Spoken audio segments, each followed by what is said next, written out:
So, continuation tayo. Ang next na naka-assign sa akin ay ang problem 1 sa quiz 9. So, this is the problem. Solve the slope and the deflection for the problem using double integration. Minimize ko lang ha. Box the moment curvature equation and the final equation for the slope deflection. The beam is made of soldered pine for which E is equal to 13 GPa. Determine the following: the slope equation for segments, vertical displacement equation for segments, boundary condition, or the value of constant.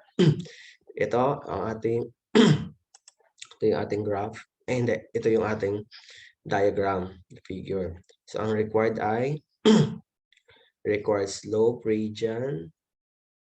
Yan, tapos ang required deflection sa mm. So next tayo. Ang next natin na gagawin ay ang FBD ng diagram. So ito yung FBD niya. Yan, ito yung ating A, ito yung B, ito yung C. So ang una natin gagawin sa solution ay mag-moment tayo sa C. Ito naman siya, moment sa C. So 3 RB, ito siya, papunta sa C, RB, 3 RB, 15, 1.5 plus 3, 4.5. Then 4 times 3, 12. Tapos kalahati ng 3 halves. So ang RB natin is equal to 28.5 kN. So summation of forces sa Y is equal to 0. So RA plus RB. Yan, RB. RA plus RB is equal to 4 times 3, 12. Yan, plus 15. Ito siya. So downward. So ang RA, ang value ng RB ay 28.5. So 12 plus 15, 27 minus 28.5. Ang value ng RA ay negative, excuse, 1.5 kN. So punta tayo sa at BC. Yung diagram niya. Yung value na 3, papatan na muna natin na x sub 1. Tapos ang RC and the RA is equal to 1.5 downward. Wala siya negative kasi mayroon yung downward. So, EI times y sub 1 double prime is equal to moment of A. EI times y sub 1 double prime is equal to RA times x sub 1 plus 4 times x sub 1 times siya ng kalahati ng x sub 1. So, equals 1.5 yung value ng RA times x sub 1 plus 2x kasi 4 divided by 2, 2x sub 1 squared. X sub 1 times x sub 1, x sub 1 squared. Then, yung kanina, applyin tayo ng double integration. So, integrate natin yung 1.5 x sub 1 plus 2x sub 1 squared. So, ito siya, 1.5. Integrate natin siya, 1.5 times x sub 1. Naging 2 yan kasi may value ang x sub 1 ng 1 plus 1 tapos over 2. Yun yung sa row ng integration. So, magiging 2 to, 1 plus 1. So, maglagay sa exponent ay sa denominator ko ano yung exponent. Yan siya, plus 2 x sub 1 times 1 plus 2, 3. Ito, 3. Then, over 3 din. So, E sub EI times y sub 1, y1 sub 1 prime is 1.5 times x sub 1 squared over 2 plus 2 times x sub 1 cube over 3. So, i-integrate ang magiging ang first integration natin ay 1 1.5 x sub 1 squared over 2 plus 2x sub 1 cube over 3 plus C1.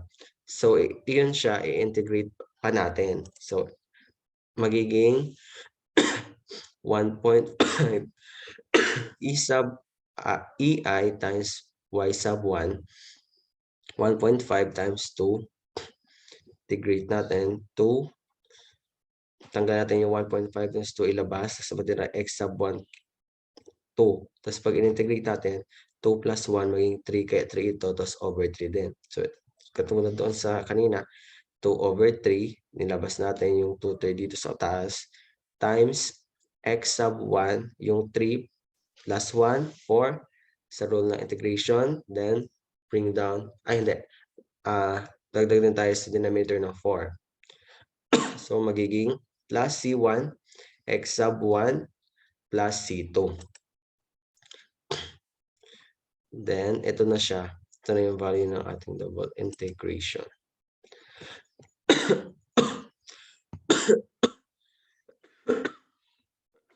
Excuse.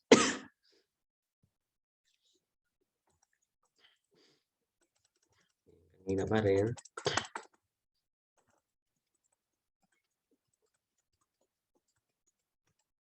So, applying boundary condition. So, y sub 1 equals 0, x sub 1 is 3.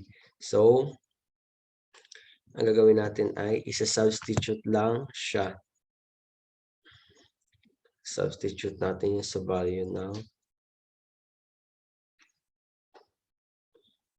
substitute. So, ang mangyayari, then from deflection, C1. Therefore, the equation, pag sinubstitute natin, maging 0 yung C, yung y1 is 0, times 3 yung x sub 1, 0 yung y, tas C2 din. So, ang value ng C1 ay 6.75. Therefore, ito yung equation ng ating equation R for slope. Therefore, the equation R for slope. Ang value ng E natin kanina ay 13 GPa. Pag convert natin yung maging 13 kN over mm cube. So, ang I naman natin, BH cube over 12. So, 120 times 180 cube. Yung kanina yung sa given nakita. Over 12. So, magiging 58.32 times 10 raised to 6 mm raised to the 4. Raised to 4. So, ang value ng EI natin, multiply ng 13 at saka yung sa I ay magiging 7, ganito, 2, 3, 4, 6, 758,160,000 kN times mm squared. I-convert natin siya sa meter. So, ang magiging value niya is, EI ay 758.16 kN times meter squared. So, ang hahanapin natin ay yung sa theta C.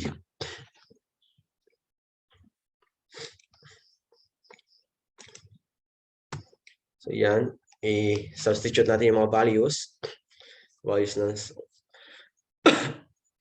yung x sub 3, may x ay maging 0. So, ang QC natin ay QC. Ang theta C in rad ay magiging, ang value niya ay ito siya. 0.009031 or negative 89.031 times 10 raised to negative 4 rad. Next tayo ay sa theta B. Minimize ko muna. Theta B, same process yung sa theta C. So, ang magiging value ng theta B ay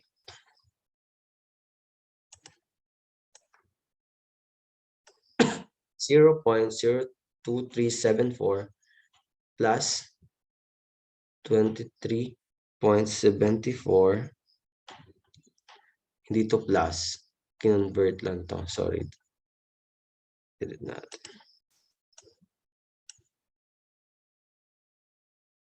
Sorry. Dito plus ha. Ano yan? Or yan.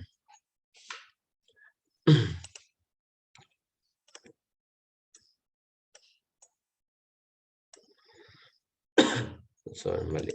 Or, ang maging value niya ay 23.74 times the negative 3 rad. Yan yung theta b. Nagdala natin na ito. Next natin na gagawin ay ang maximum deflection niya. Max deflection. So, ang value ng y sub prime is equal to 0.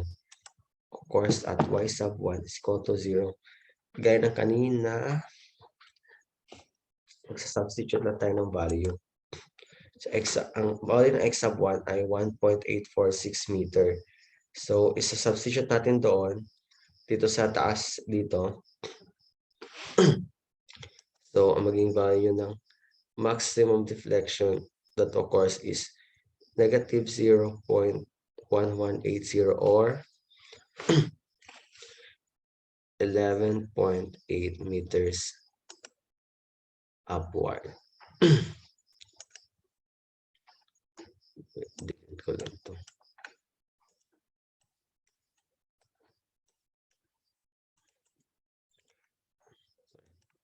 Next, ang hanapin natin ay ang deflection naman sa A. Max deflection sa A. Gaya ng kanina, i-integrate muna natin.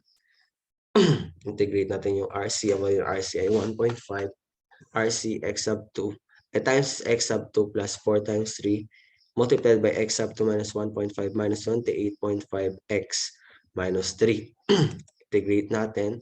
Ang unang integration niya sa first integration ay ang magiging EI times y sub 1 prime is equal to 1.5 x sub 2 squared over 2 plus 12 x sub 2 minus 1.5 squared over 2 rule of ano siya sa integrate ganyan 28.5 x sub 2 minus 3 over 2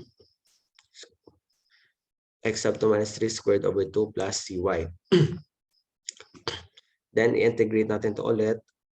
Ilabas natin yung sa 1.4 and 2. Integrate natin yung sa loob. Magiging x sub 2 cube over 3. Ito, 12, 2, 3. Ganyan din sa 28.5. Tapos cy x sub 2 plus c1. Applying boundary condition. So, ang value ng y is 0, x sub 2 0. C sub 2 is equal to 0. That's y sub 1. Y 0 equals 0, x sub 2 is 3, c sub 1 is negative 4.5. Lipat ko ito. I-substitute natin yung mga value dito. So, ang mangyayari, pag sinubstitute natin, sa A is equal siya sa Y times 0.5. Ito siya, dito galing siya sa taas. Then, ang magiging value natin is negative 8.9031 times 10 raised to negative 3 meters. So, i-convert natin sa mm. Pag i-convert sa mm, ang magiging value niya ay negative 8.9031 times 10 raised to negative 6 mm. Box ko lang yung ating final answer. So, yan yung magiging sagot natin. Ito siya. Naka-convert na siya sa M. So, yun lang po ang sa problem number 1 sa quiz 9. Thank you.